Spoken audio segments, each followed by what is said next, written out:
Hello, good evening, and welcome to Weekend Farm. We are live in Abuja. The outbreak of COVID-19 pandemic came with a lot of challenges. The first challenge was the ability of the entire global community to find a solution going by the experiences in China and Italy. However, the emergence of vaccine is bringing the pandemic down to minimal impact, even as various economies are picking up across the globe. But there are initial inevitable protocols which are still consistent with the fact about the pandemic. These are the issues of hand washing, maintaining safe distance, use of face mask, amongst others. Unfortunately, in Nigeria, even with the high-powered Presidential Committee on COVID-19 and now Presidential Steering Committee on COVID-19 with the sole mandate to safeguard health of the nation, with the aforementioned protocols, Nigerians still pay lip service to compliance as if they are doing it for the government rather than their own lives.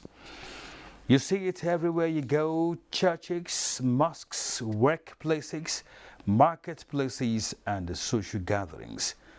Even now, with ongoing vaccination as well as the protocols, enforcement is the big challenge, and there seems to be nothing going on in most states of the Federation, let alone rural communities and villages. The decisive effort needed is on enforcement and continuous public enlightenment in order to find a leeway since the new normal has come to stay. So join us tonight on the conversation on compliance with COVID-19 protocols. We have reports from across the nation, and our guest is Dr. Mukhtar Mohammed, Head National Incident Manager, Presidential Steering Committee on COVID-19. I am Kenan Ima Abodike. The news first.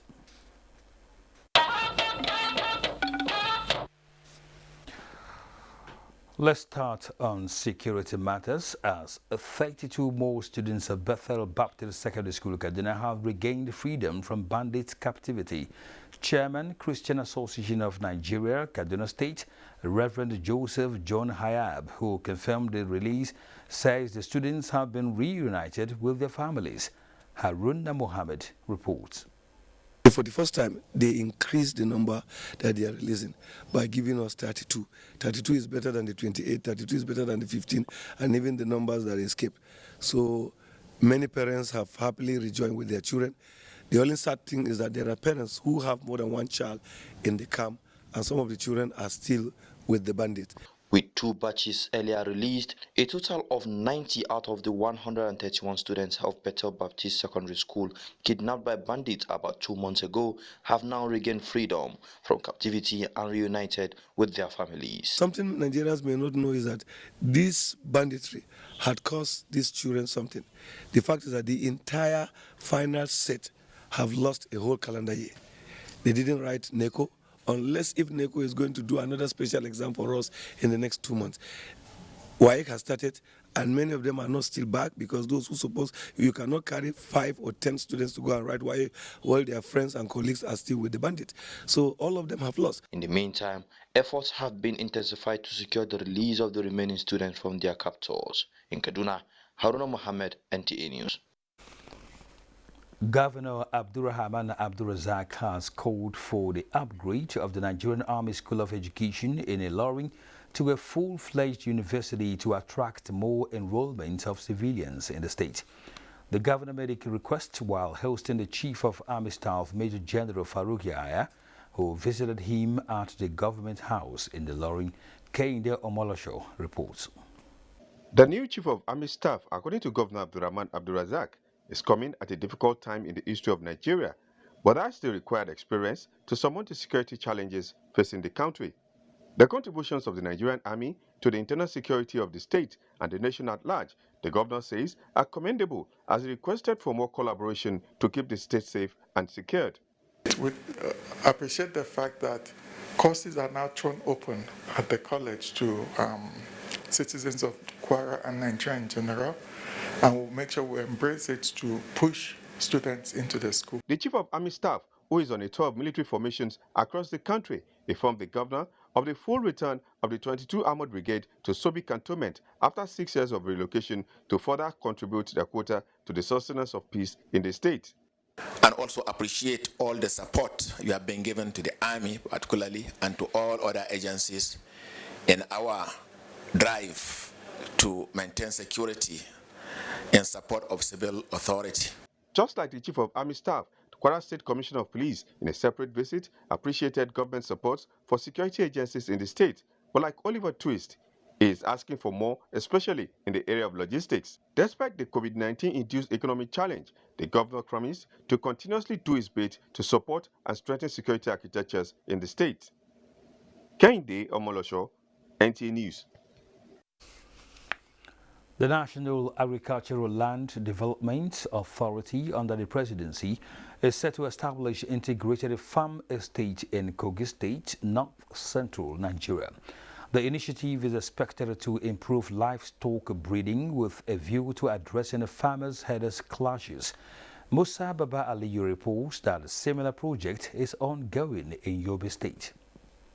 Under the initiative, Kogi State government is providing 700 hectares of land in Ajakuta local government area of the state. The federal government, under the National Agricultural Land Development Authority, will establish a farm that will engage 3,000 youths in farming and livestock breeding, as well as in other value chain. This will include poultry, meat processing, and pasture production. It is called Integrated Farm Estate, where you will have both school, clinic, and then you will have crop section, you will have processing section, we'll have animal husbandry sections, and then we'll have mini market for the people that will reside there. Kogi State Governor Yahaya Bello said the initiative of the federal government will enhance agricultural activities in the state. To support, we are not going to take it for granted. We will run with it, we will maximize it. And we promise you that Kogi, being the safest state in the country today, will continue to lead. The National Agricultural Land Development Authority has also kickstarted activities on the 10 hectares farm estate in Dasamu village, Jakusko local government area of Yobe State. Poultry farm has been established with 30,000 birds. Other activities such as land clearing, crop cultivation and demarcation of selected areas for goat rearing are currently ongoing at the facility. Musa Baba Aliyu, NTA News. Nigeria's Water Resources Minister Suleiman Adamu is encouraging his counterparts on the continent to embrace and implement the newly developed African Sanitation Policy Guidelines (ASPG) to accelerate the attainment of the sanitation targets of the Sustainable Agenda. It was at the African Ministers' Council on Water (AMCAO) session at the just concluded virtual World Water Week, where Suleiman Adamu was speaking as the AMCAO Vice President, West Africa. Musbahu Dan Wahab reports. Just about when Africa was set for more progress in sanitation and hygiene, COVID-19 threw a spanner in the works, and the unfavorable statistics compounded. On the continent, only 21% have access to safely managed sanitation, while about 18% of the population still practice open defecation. More efforts are required in sub-Saharan Africa to accelerate our progression towards our ambitions to reach these targets of sanitation for all. Hence, the launch of the African Sanitation Policy Guidelines, ASPG, by AMCAO in June this year, consistent with the United Nations Accelerated Framework for Achieving SDGs by 2030. The SPG, as you already know, has been developed to ensure that our sanitation and hygiene policies and strategies respond to the present and future challenges. I understand that some countries are already using the ASPG to improve their sanitation policies, and I urge all leads in sanitation ministries to commit to using this valuable tool to improve the enabling environment for sanitation improvement and fast-track access to sanitation across the continent. Kenya is the first country to commence implementation of the guidelines. We embraced this process of the guidelines because we thought it was very inclusive, comprehensive. Development partners are pledging support, but first, the ASPG is expected to be endorsed by the African heads of state at the World Water Forum scheduled for March next year in Senegal. In Abuja, Musbau and Wahab, NT News. The United Arab Emirates ambassador to Nigeria, Dr. Fahad Obaid Al-Tafak, says there is no official communication placed on the issuance of work permit for Nigerians living and working in the United Arab Emirates. Ambassador Al-Tafak said this when he received Abike Davidi Erewa, Chairman, CEO, Nigerians in Diaspora Commission at the embassy in Abuja. Obegali Ugwoke completes the story. The United Arab Emirates has no restrictions against any nationality, except for isolated cases of individuals whose work visas were not renewed for one reason or the other. These are the words of the United Arab Emirates ambassador to Nigeria, Dr. Fahad Obaid Al-Tafak, as he clarifies that there is no official ban on work permits to Nigerians in the United Arab Emirates. The ambassador says only last week, UAE issued over 50 visas to Nigerians. As an official position from the UAE is a very welcoming country. We have no discrimination against any nationality. Everyone is welcome to come. The chairman, Nigerians in Diaspora Commission, Honorable Abike Davidi Erewa, says the clarification is really assuring, given a barrage of calls and inquiries by Nigerians within and outside the UAE on official stoppage of issuance of work permits to Nigerians in the United Arab Emirates. Nidcom Boss urged Nigerians in the UAE to always obey the laws of their host country. So this not being able to get the work is actually affecting some of them. I mean, we have professionals, doctors, teachers that are not affected at all because, they're really up there. But there are some that work legally with some small firms. Now their work permit is not being issued. The United Arab Emirates envoy said they are optimistic that Emirates Airlines would soon resume flights into Nigeria. Obiageli Ugwoke, NTA News. Now to politics, where the 92nd National Executive Committee meeting of the People's Democratic Party has ended in Abuja, with emphasis on the need for members to remain united. Timothy Yusuf reports that NEC approved Abuja as venue of the proposed 30th October 2021 National Convention.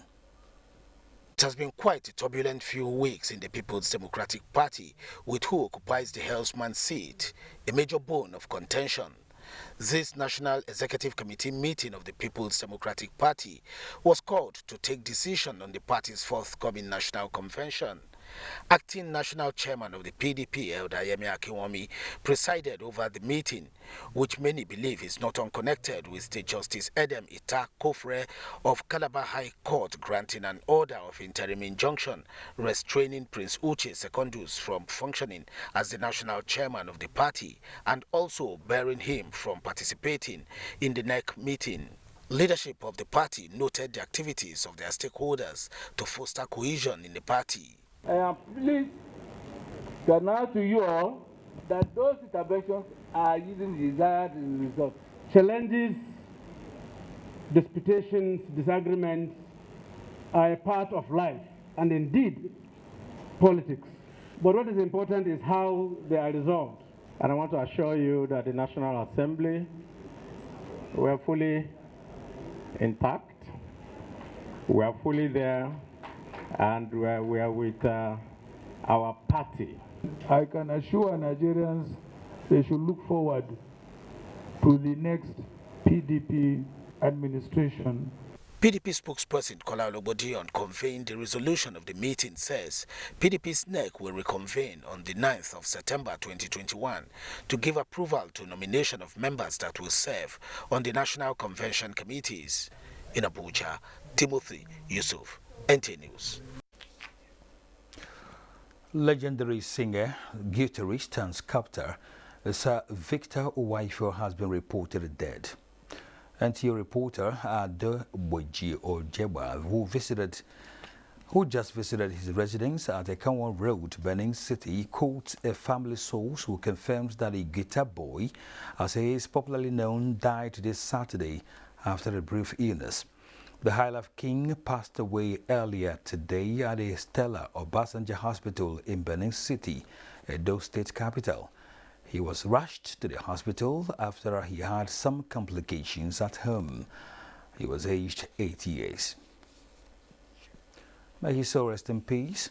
Now, the federal government high-level delegation led by Vice President Yemi Osinbajo on Friday visited Governor Dapo Abiodun of Ogun State to commiserate with him over the death of his father, Dr. Emmanuel Abiodun, who died on the 2nd of August this year at the age of 89.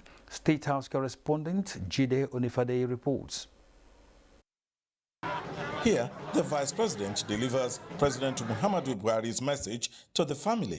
We are rejoicing and celebrating the life of an incredibly great man who not only was known for his own contribution to society as a teacher, Baba teacher, but also the fact that all through his life he supported all the worthy causes and was himself a progressive. So you cannot speak of progressive politics, progressive ideas without mentioning his name. He has left behind a worthy legacy. We're here not to mourn, because he has lived a good life and he has left us at a ripe old age. No matter how old Baba, no matter how old he was, nobody will want him to go. So for that other aspect, we'll commiserate you too. God for Baba's life. Baba has done his bit. We are not expecting this. But like they say, man proposes, God disposes. From Ikperu Remo in Ogun State, Jide Onifade. In a related development, the First Lady of Nigeria, Aisha Muhammadu Buhari, has condoled with the former Minister of Women Affairs, Zainab Maina, over the death of her husband, Alhaji Umaru Maina. State House correspondent Aliyu Kabir reports that the First Lady described the death of late Alhaji Maina as a loss not only to the family, but the whole nation, considering his contribution to national growth and development. While praying for Allah to continue to grant him peaceful rest, the First Lady also prayed to Allah to give the family the fortitude to bear the loss. Hajia Zainab Maina expressed appreciation for the visit. You're watching Weekend File on the network service of the NTA. It's time for... At the first sign of pain, you need a solution that you can trust. Try Panadol Caplets. With Panadol's Optizorb formula, the tablet absorbs quickly and starts providing fast and effective pain relief you can trust. Try Panadol Caplets. Nigerian youths are about the greatest assets the country has at the moment. It is therefore not surprising that the administration of President Muhammadu Buhari is strategically responding to the yearnings of the youth through multiple projects and programs. Youth Entrepreneurship Support Years by Bank of Industry, the Youth Investment Fund by the CBN, and several other conditional cash transfer programs. Recruitment of 774,000 social workers, majority of whom are youths, and so many other projects that are beneficial to youths directly or indirectly. If the administration can do all this, definitely with a degree of patience and time, it can achieve more. Nigerian youths must come together to say no to terrorism, no to vandalism, and no to all disruptive tendencies. Hashtag Youth for Greater Nigeria. Pacifying the youths, unifying the nation. We are StarTimes, the most affordable digital pay TV platform with the widest signal coverage in Nigeria, dedicated to bringing the best TV entertainment around the world to your screen. From Hollywood to Bollywood to Nollywood, we offer the most affordable subscription. Enjoy over 75 channels for as low as 1,700 naira, like Nat Geo Wild, BBC, ESPN, and premium sports like Emirates FA Cup, La Liga, Bundesliga, wrestling. What's more exciting? We have the most flexible payment options in Nigeria. Don't dull. Join us now for an exciting journey. StarTimes. Enjoy digital life. Welcome back to Weekend File on the NTA. President Muhammadu Buhari condoles with family, friends and associates of legendary musician and multi-talented artist Sir Victor Uwaifo, who died this Saturday. The president joins the Nigerian music industry and performing artists in mourning the first musician and instrumentalist to be given National Honours Award, member of the Order of the Niger, MON, in 1983. President Buhari believes the renowned musician with global appeal and recognitions lived for many firsts, which include invitation to the State House by 4 presidents and heads of state, and winner of a gold disc in Africa for his song Joromi, released in 1965 at the age of 24. The president notes the glory that Sir Uwaifo brought to Nigeria through his international tours, and prays that the soul of the departed rest in peace. There is a need for government at all levels to do more in the area of enlightenment on the need for Nigerians to fully adhere to all safety protocols on COVID-19 in the country. Adebola Bruskel on Sunday reports that most Nigerians are not complying with the guidelines laid down by the Presidential Steering Committee on the virus. About 2 years after the emergence of coronavirus, government and most people have accepted life as the new normal. For life to go on, government relaxed restrictions but advised that people must still adhere to the protective measures to prevent the spread of the virus. These measures include practicing social distancing, frequent hand washing under running water, the use of face mask and alcohol-based hand sanitizer. Today, most Nigerians, either on the streets, markets, and other public places, have become careless about the guidelines. Some are even defending their actions. As I'm walking on the road now, I don't put on masks because I find it difficult to breathe.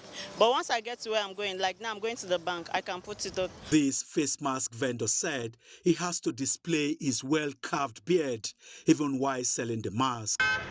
A visit to some federal government establishments showed that most workers are no longer wearing face masks, and the automatic hand washing equipment are now the shadow of themselves. However, the case was different in some other ministries and agencies, as no worker can gain entry without fully complying with the safety guidelines. Every staff in Nigeria Atomic Energy Commission must observe the protocol before he enters the office.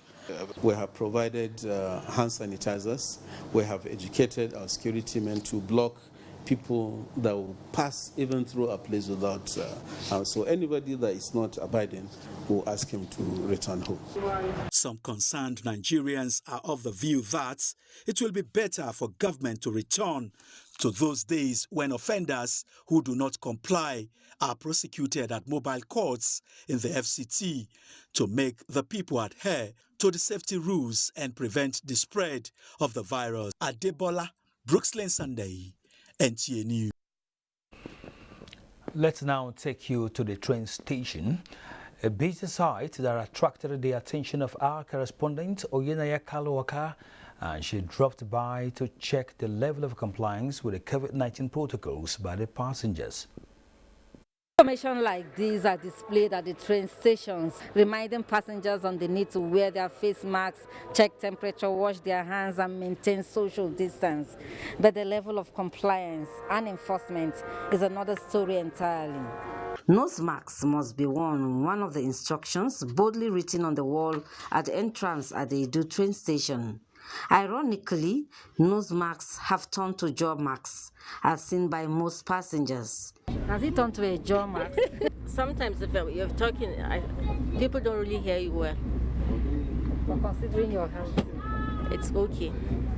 Nonchalance is the word. At the Edu train station, it appears COVID-19 Delta variant is a joke.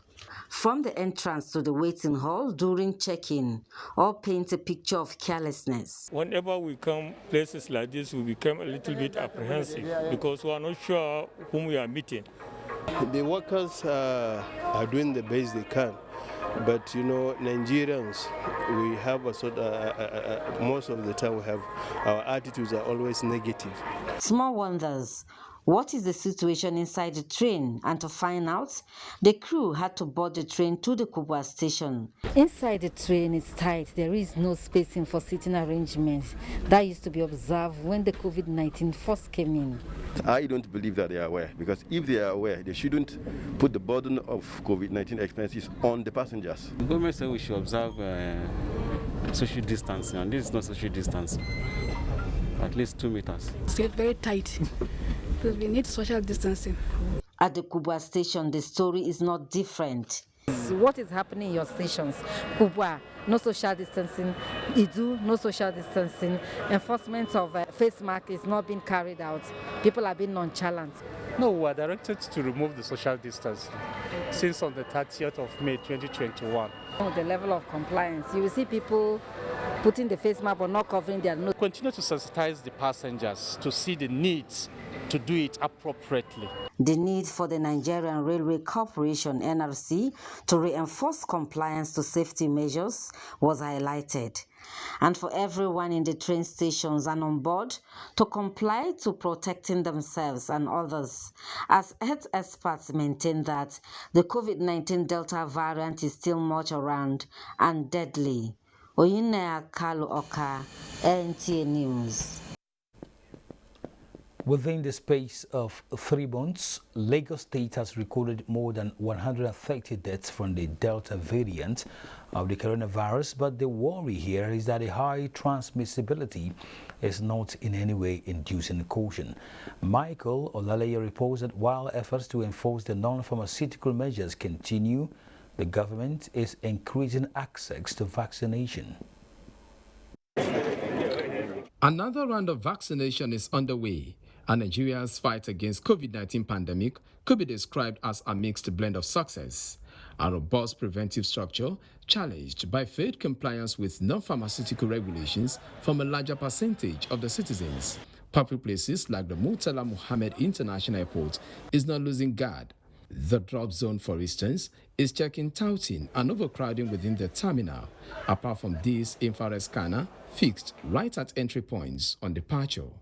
In fact, passengers say authorities are not compromising the validity of the PCR results presented by travelers. My COVID results have been verified, and I think I'm good to go. It is, however, a sharp contrast at motor parks and other public spaces within the metropolis. The increase in infection and death rates is not inducing caution. The one I was using earlier, I coughed on it and it's been contaminated, but I intend to get one now before entering the bus. Vaccination, the long-awaited solution to the coronavirus pandemic, is facing acceptability problem. I've had a lot of stories about the vaccine or the side effect of the vaccine. So that's why I've been trying to, I don't even plan to even take it at all. Although a far cry, in which state like Edo is already emphasizing denying access to public places for those not vaccinated. But the Lagos state government, mindful of its more than 20 million population, is not considering any punitive measures. We believe that one of the major pillars for our mitigation strategy for this third wave is vaccination. For us to get out of this pandemic, we need to reach what we call herd immunity. And we can only reach herd immunity if many get vaccinated. Key players say nothing is as important as adhering to non-pharmaceutical measures. In Lagos, Michael Olaleye, NT News. And joining us live in the studio is our guest tonight, Dr. Mukhtar Mohammed, head national incident manager and the head technical head, presidential steering committee on COVID-19.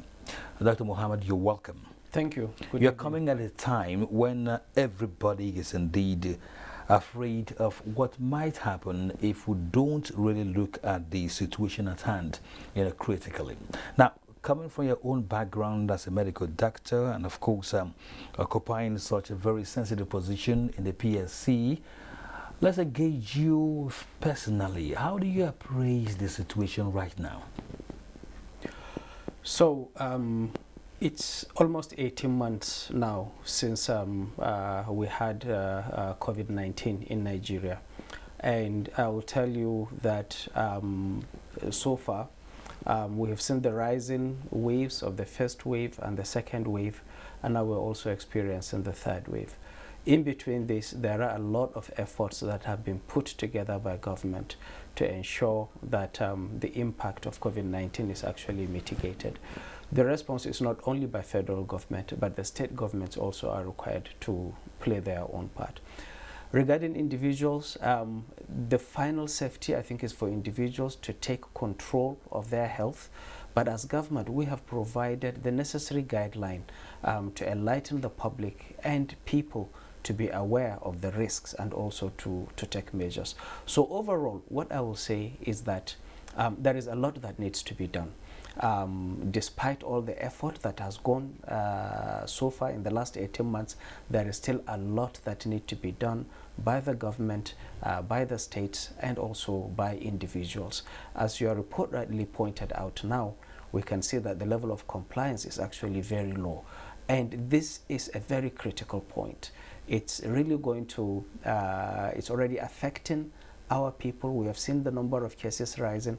We've seen hospitalization. Many people are getting admitted into the hospital. And we've even seen the deaths are now increasing because of COVID-19. So people need to be circumspect and take this very seriously and take measures to protect themselves and to protect their families. What do you think is the reason why people are not adhering or complying with these protocols? There could be many factors that are at play here. Number one is that we can say that perhaps sensitization and education is not enough. People have not been sensitized enough to be able to comply fully. Secondly, there is a lot of misinformation and stigma, as we saw in one of your reports, that are also being peddled out there, which are really wrong, and which is making people to believe that either COVID-19 is not real or that the vaccine does not work. Then lastly, there may also be a factor of people have been fatigued over this period of time. Like the lady we saw who was wearing the face mask on her chin. You know, they have been wearing it for a long time, and people claim that they are breathless when they wear it, and therefore they need to remove it at intervals. But if you really look at the risk at the time you remove it, that may be the moment, that may be just the opportunity that the virus wants to get and to get into your body. So we need to continue to persevere, to continue to fight this, and to make sure that, you know, we make this final push and we protect ourselves and we protect our families. Talking about a final push, you did mention that perhaps enough has not been done in terms of public enlightenment. How else do we need to approach that issue? Because I know that since last year, the media has been agog with issues of COVID-19, its compliance to protocols and the rest of them. We are not aliens to the world happenings. We saw what happened in China, we saw what happened in Italy, we saw what happened in the United States of America, Britain, and the rest of them. So where did we go wrong when you say we have not done enough in terms of public enlightenment? What more do you think we should do? So first, let me just give credit to the electronic media and even the print media in Nigeria. You have tried as much as possible to keep this topic alive and to ensure that the public is sensitized as much as possible. But one thing is providing the message, and the second one is people accepting the message. There are many factors that hinder people from accepting our messages. I gave you an example of the fake news. With social media now, people like to hear the fake news, and you find out that, this fake news travels faster than the real news itself. And then it is not only sensitization that we do in media, that we actually communicate. We have to have the social mobilization. We have to have interaction with the people. We have to involve the clergy, the traditional rulers, the religious leaders, and the gatekeepers in community. So if you go to really in the communities, people have what we call opinion molders in each community. These are people who, when they speak, people listen to, and the opinion largely in that community is governed, by what these opinion leaders do. So we need to do a lot in that area. We need to do social mobilization. We need to engage the gatekeepers in the community, and we need to interact with the individuals and try to provide that information. We are doing that. The states are trying to do that as well, but still we need to do more so that we can reach more people with the correct knowledge, and also try to debunk any fake news. All right, Dr. Muhtar Muhammad, we will talk some more, but that will be after this break on Weekend File. Do stay.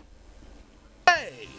You can now buy and register a new Airtel SIM card and enjoy 8 times bonus on all your recharges. Visit any certified Airtel shop today with your NIN and get instant double data and 8 times bonus on every recharge. If you don't have NIN, you can also register for it at the Airtel shop. This offer is available to all new Airtel customers. Airtel, the smartphone network. This na the story of Pekin, wey rise to the max. Rain or shine, it not settle for less. Na the story of small boy wey get big talent. Home and away. Wait do, it be like say na the story of one man wey fall, but wey bounce back in style. Osimhen, wetin dey motivate you? I want day big, special and great. Watching us live from Big Brother House Studio. Joy for Osimhen, his teammates, and chuffed for him as well. Make we enjoy Max Entertainment together. Sports or movies, telenovela or cartoon, music or reality TV. With just 6,900 naira, you fit get your GoTV decoder plus 1 month Max subscription. Make you enjoy over 75 channels with for GoTV Max. Make you and your special ones enjoy better things on Max levels. GoTV, love it.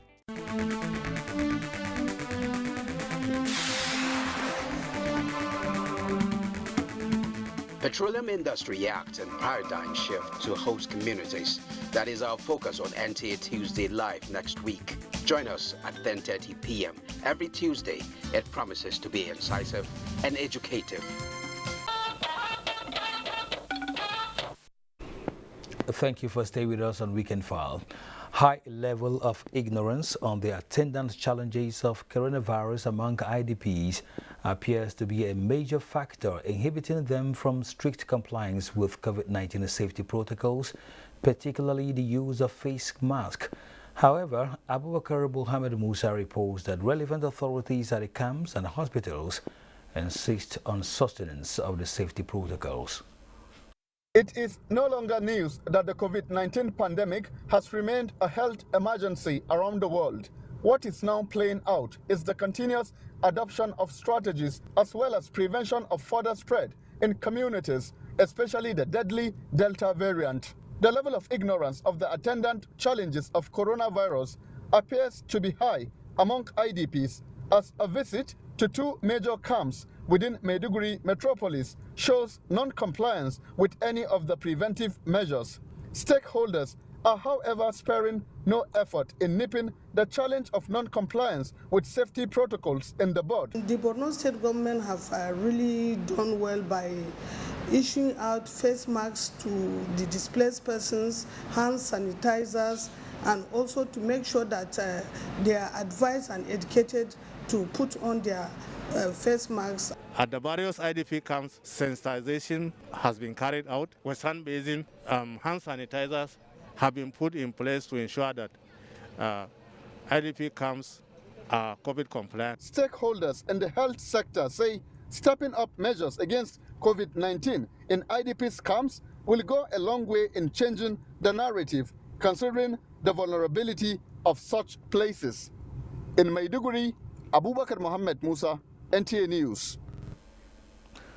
Inconsistency in the sensitization of the risk associated with containment of the virus has remained a major setback in the fight against COVID-19. Ijoma Ugwoke has a situation report from Port Harcourt, Rivers State. The dangerous effects of the virus, the Nigerian government came up with safety guidelines such as wearing of face masks, washing of hands under running water, and use of hand sanitizers.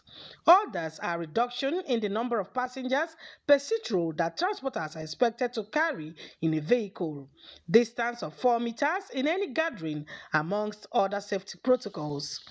Investigations in places such as churches, social gatherings, community markets, and other public places reveal that people are relaxed with all these measures despite the daily reports by NCDC on the rising cases of the virus. Me, I not get anything coronavirus. COVID-19, every person coming to market comes with his nose mask. If not these old women, some of them don't know the value of what the governor is saying. Some respondents are of the view that government and community leaders should employ other measures to enforce strict compliance to these safety measures, as well as ensure that the COVID-19 vaccines get to all and sundry. No one is wearing masks in public again. People are not observing social distancing. There is a risk of a sudden explosion of COVID-19 infections. Communal sensitization is very important, and that's why we have the primary care system in Nigeria. Experts say efforts should be tilted to rural communities in form of sensitization, as many people seem to be ignorant of the risk associated with contacting the virus. In Port Harcourt, Ijoma Ugwoke, NTA News.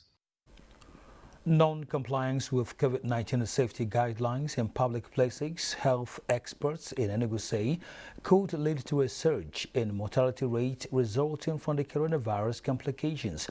Kelechi Ochiagha monitored the situation at motor parks, schools and eateries to ascertain the level of compliance. Investigation reveals that across Africa, COVID-19 cases are surging by 20% on a weekly basis.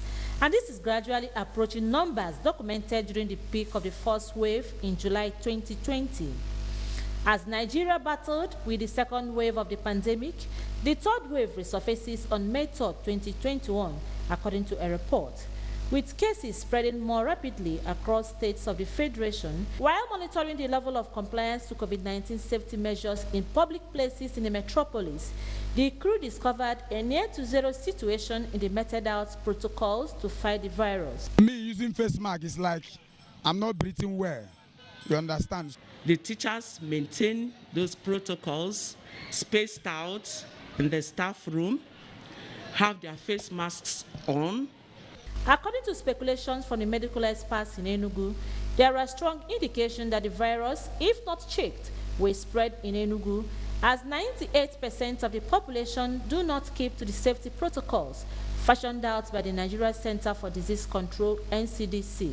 We are telling every person to go back and make sure you wear your face mask, keep social distance. What the Ministry of Health in Enugu State and in Nigeria and in the world is doing is to continually communicate to people, educate people, and give them information about what is best. It is the view of the experts that the number of COVID-19 cases and the resulting death toll will only reduce if the masses will properly abide by the preventive measures in Enugu.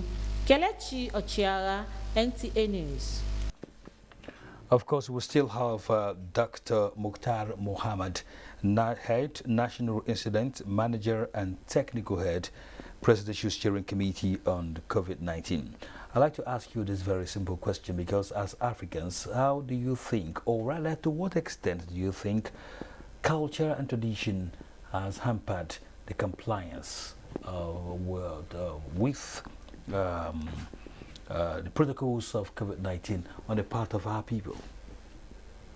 Well, I'm not sure I'm the expert to answer this question, but just from our experiences, we know that compliance to public health regulation in this country is something that requires some level of enforcement. Unlike other climes where people are aware of the responsibility, to take care of their own health and also to protect others. In this part of the world, sometimes you may need to use, a little hard stick to make people fall in line. You remember when we were growing up, when we have medical officers of health, that is the environmental health officers, going around checking sanitation in houses on the streets, ensuring that the gutters, are free-flowing. It requires some level of fine or even prosecution for people to fully comply with those things. So that has not completely abated. Even now, we can see with the COVID regulation, unless the government starts making the enforcement of these regulations, people hardly comply. You recall that in FCT and also in Lagos, when the exercise started closing public places or charging people who were not complying, then more people became aware of these responsibilities and started to do it. So I don't know whether it is culture or tradition, but what I will say is that from experience, Nigerians like to be pushed a little harder before they comply to this regulation. Now, that's talking about enforcement, pushing people a little bit harder to accept certain norms, because the protocols of COVID-19 appear to be the new normal now. So what do you do? What do we do in terms of enforcement? Because that seems to be the only way out now. So certainly, with the number of cases that we are seeing now, and with the impending loom with what we have started seeing, particularly in Lagos State. Lagos is the epicenter of the epidemic in Nigeria. Over 60% of all cases have been in Lagos State. And now we have seen that the cases are rising. Lagos is recording 3,000 to 4,000 cases in a week. Now, against the few hundreds that they were recording. We've seen that the hospital occupancy, that is people who are being admitted in hospitals, also rising very well. Lagos currently is not admitting people with mild illnesses. They are only admitting people with severe illnesses. And what I get from today's report, almost 70% of the hospital beds in Lagos are now occupied with COVID patient. Mortality has also risen. We have seen the number increase from the 1.4 or 1.5% earlier on to 4%, and now what we are seeing is almost 10% mortality among the cases that have been hospitalized in Lagos State. Abuja is also picking up. We've seen more people coming into hospitals. So with all of this, there are two things that we must do. Number one, Nigerians must live up to our responsibility to protect ourselves and to protect our family, to comply. Make sure that we use face masks in public places, make sure we avoid overcrowding, and make sure that, we get immunized, we get vaccinated. You take your vaccination and mobilize your neighbor to also take that vaccination, because that is the only sure way that you will not get hospitalized, or you will not fall sick, or you will not even die from COVID-19. Part of the measures we are taking now to ensure this compliance include setting up tribunals in all the states. We are focusing now on the high priority states, which are about 8 states. And we are working with the state governments to set up these tribunals. These tribunals will allow speedy judgment such that when public places are not complying, they can be closed down. Individuals that violate this protocol can be fined. And this is a very delicate process that requires, using the enforcement officers and also using the judiciary so that people can be prosecuted. We do not intend to make this punitive, but rather to serve as deterrent, so that everyone will now live up to their responsibilities. Nigerian health system is very weak. We cannot handle high number of cases going on to admission, because that will not only affect the hospitals, it will also affect our economy, and it will also affect our social well-being. So the best way is for the people to really adhere to these protocols. Absolutely. It is worrisome now because in the first or second week of September, kids will resume school, and in the face of all this, what do we do? So actually we are aware of that, and we knew when this third wave was going to happen. We predicted that when our students who are studying abroad start coming back into the country, they are likely to bring these infections. Themselves, they are fine, they are not sick, but when they interact with the public, the rest of the public will start catching it. Those who are vulnerable can now be hospitalized. Now, kids going to school is also another danger, because they will go and mix up with other kids and with other teachers. If safety measures are not taken, these kids are going to come back home and spread it to the elderly and to people who have other debilitating illness, and therefore we will now see the impact of COVID-19. So we have heightened of these measures, working with the Ministry of Education, sensitizing all states to ensure that all schools, public and private, ensure strict compliance to this COVID protocol, so that we can protect our children and also protect their parents back at home. I want to thank you for coming on Weekend File tonight, Dr. Mukhtar Mohammed. Thank you very much. Good it's my luck to pleasure. you. Thank you. All right. We'll be talking with the head, National Incident Manager and Technical Head, Presidential Steering Committee on COVID-19, Dr. Mukhtar Mohammed, on the issue of non-compliance with COVID-19 protocols in our country. Let's quickly go on another break on Weekend File. When we return, sports and more.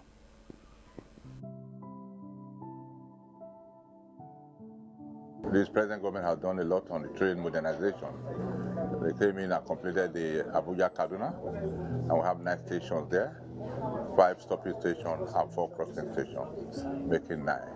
And when we started in 2016, we started with 2 trips, then we later moved on to 8 trips. And we are talking about moving to 14 trips a day. And we have been able to send 10 DMUs, 10 coaches, and 2 locomotives new. We have 12 stations on the Takbere line. It's about 312 kilometer length of track, and it's over 35 years old. And the government came and took it up, finished the track, build modern stationing, and the stations are finished. Working on the signaling. We all hope to start the commercial operation by the end of September.